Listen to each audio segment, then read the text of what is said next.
हाय छठी माई हाय पहले हम पहुंचनी पहले हम पहुंचने झूठ बोलबा काहे दौड़े लावत का बात बा देखे के दुनिया में के जल्दी पहुंचले अच्छा ही खरीला जा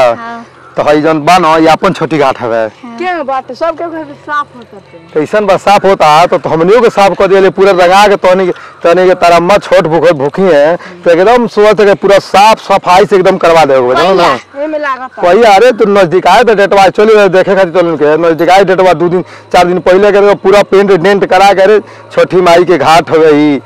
सब केहू जाना था पूजा पाठ कइल जाला तो हमनी पूजा पाठ के एकरवा करे खातिर एक पूरा साफ सफाई हम बोला के साफ करवा दो अरे तो हम तो लोग बोला के हमनी के पानी भर के लिए तो लोग साफ सफाई कइल लिए एकरा के और बस पूजा पाठ होई एकर हई साफ करा दे पूरा घर हां वो सब साफ हो जाए हई बा नहीं हई एको ना रही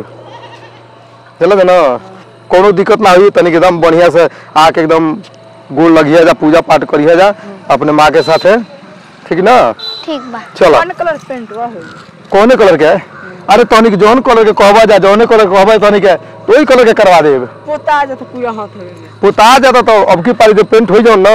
तो एकदम एवन कलर के पेंट होई कि जोन ये छठी पूरा जे घाट पर केहू कोइसन सुंदर ना होई ठीक कोइसन सुंदर करा देब हम ठीक ना ठीक बा हां चलो जा चल घर चलो जा